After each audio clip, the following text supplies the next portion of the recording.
Hi everybody, it's Deepak again. I'm standing here with Dr. Warwick Ngan, who's our chair of anesthesia, and we were just going to talk to Warwick quickly about the values that anesthesia and its functions bring to the hospital. Warwick, can you just talk to us a little bit about what you feel the Department of Anesthesia contributes to CIDRA and the various departments that it touches, and some of the values that might be associated with that? Sure, Dee. I mean, our Department of Anesthesia is a big department that I think touches many aspects in the hospital, not just the perioperative area.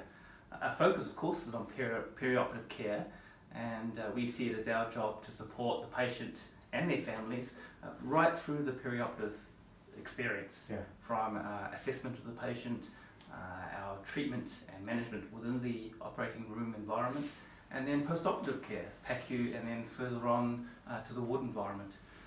In addition to our perioperative care, we're involved in other areas in the hospital. You know, we believe very strongly in teamwork, Deepak, and so we support other departments like sedation, the resuscitation committee. We're available for that. Pain service is very important, and we are providing acute post-operative pain. We do have plans to develop a chronic pain service. And in the future, eventually when we open, we'd like to support the ED, the trauma team. I think it's very important for our team to have an involvement there. So, you know, we touch many areas in the hospital, although we're known mostly, of course, for the OR. For the OR. So, Warwick, if you were to look at something that you'd like the Department of Anesthesia to be known for, particularly as we see the reasonably aggressive but progressive ramp-up that we have at CIDRA, along with some of the challenges that we have with the startup hospital. Talk to me a little bit about what you think, and maybe other people who are around us can understand what it is that the Department of Anesthesia would like to be known for. Sure. Well, as I say, there are lots of areas that we touch on, but one I'd like to particularly talk about now is safety, because anesthesia has been our specialty.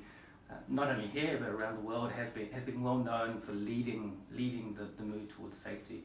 Whether there's the safety in our medication management and our patient identification, the surgical safety checklists, management of, as I say, medications and all of these things. Not only within the OR, but also, you know, we advise other areas within the hospital. Yeah, that's fantastic. And for example, we provide governance of sedation. And sedation is a big area that we've identified, and we need this to be standardised throughout the hospital and done in a way that is safe for all of our patients. Fantastic. So, Warwick, a couple of other quick questions around the whole idea of safety. People have often told me that anesthesia is much like flying an airplane, and the safety associated with it, and why surgery is safe, is largely in response to how anesthesia manages the takeoff and the landing of a patient. So the induction when they go to sleep, and the landing when they wake up. How can you let some of the viewers know some of the measures that anesthesia departments around the world have taken to help ensure safety in the operative space? Well, yeah, that's an interesting analogy, and often we are compared to the aviation industry. And in fact, we do borrow a lot of learning and developments from the aviation industry. And one of the best examples of this is simulation.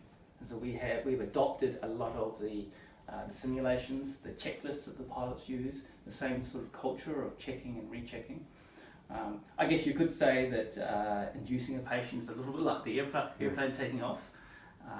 The two times when our patients are most unstable is when they go to sleep and when we wake them up again. But we do serve a very important task during the operation. So when you hop onto your plane, Deepak, as I know you do often, right? You might be a bit nervous when you take off and when you land, but you relax during the operation, during the flight. But during that time, you know that you have one or two, maybe sometimes three pilots who are in the cockpit, and they're looking after you. They're making sure that your journey is safe, your journey is smooth, and that you have a happy experience. And that's our job as anesthesiologists. You know, right through the surgical procedure, we'll make sure that the patient is safe and well looked after. Perfect. I love it. Well, thanks everyone. I hope to catch you at the next session, and have a lovely day.